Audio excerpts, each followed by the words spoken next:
நேர்களே, ஆக்கமும் ஆன்மீகமும் ஒரு அற்புதமான தொழில் நேர்களே. நேர்களே, ஒரு தொண்டர் முனிவர்கிட்ட எனக்கு என்ன செஞ்சாலும் காரியங்கள் தடையாக இருக்குது, எனக்கு இதுவாக இருக்குது, மனக்குழப்பமாக இருக்குது அப்படின்னு அவனுக்கு அவனே சொல்லிட்டு எப்போ பார்த்தாலும் இருப்பான். அப்போ அந்த முனிவர்கிட்ட போகிறான். முனிவர் சொல்கிறார், நான் கொடுக்குற இந்த முடிச்சை இந்த பெட்டியை இரண்டையும் பக்கத்தில் இந்த இதில் கொண்டு போய் நீ கொடுத்துட்டு வா அப்படிங்கிறார். அப்போ இவர் போய் கொடுக்குறப்ப நான் என்னோடய குழப்பத்துக்கு பரிகாரம் கேட்டால் எனக்கு வேலை சொல்கிறார் இந்த முனிவர். இல்லைங்களா, குழப்பத்துக்கு பரிகாரமே சொல்ல மாட்டேங்கிறார் அப்படின்னு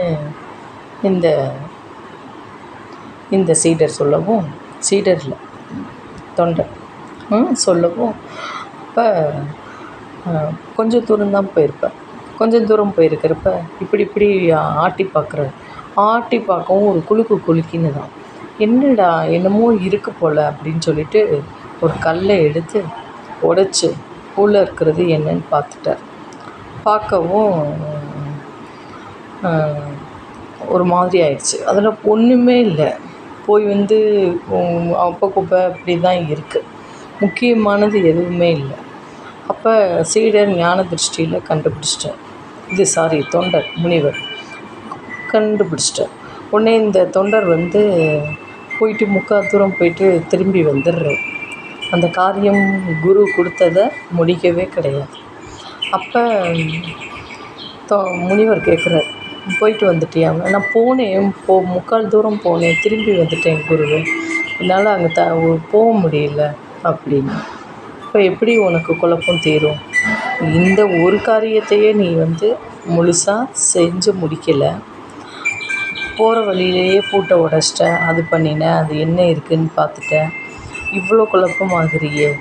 முதல்ல நீ குழப்பம் உனக்கு பட்டுக்கலாம், ஆனால் அதில் அடுத்தவங்களோட பொருளெல்லாம் உடைக்கலாமா அப்படின்னு சொல்லவும், நீங்கள் எப்படி கண்டுபிடிச்சிங்க குருவே அப்படிங்கிறப்ப, ஞான திருஷ்டியில் கண்டுபிடிச்சேன் அப்படின்ட்டு சொல்கிறார். அப்பயுமே நீங்கள் என் பின்னாடியே நீங்கள் வந்திருக்கீங்க, நீங்கள் பொய் சொல்கிறீங்க ஞான திருஷ்டின்னு அப்படின்னு அப்படியே குருவை வேற மடக்கிறாங்க. ஆக ஒருத்தர் மேலே நம்பிக்கை வச்சிட்டோம்னா அது என்ன இது வந்தாலும் நம்ம சந்தேகப்படக்கூடாது. அதே போல் ஒரு பொருள் ஒருத்தர் இன்னொருத்தர்கிட்ட ஒப்படைக்க கொடுத்துருக்காங்கன்னா அதை துளி கூட தொடக்கூடாது. நம்ம மேலே நம்பிக்கை வச்சுருக்காங்கன்னா அந்த நம்பிக்கையை நம்ம கடைசி வரைக்கும் பிடிச்சி வச்சுக்கணும். உண்மைதானே நேர்களே?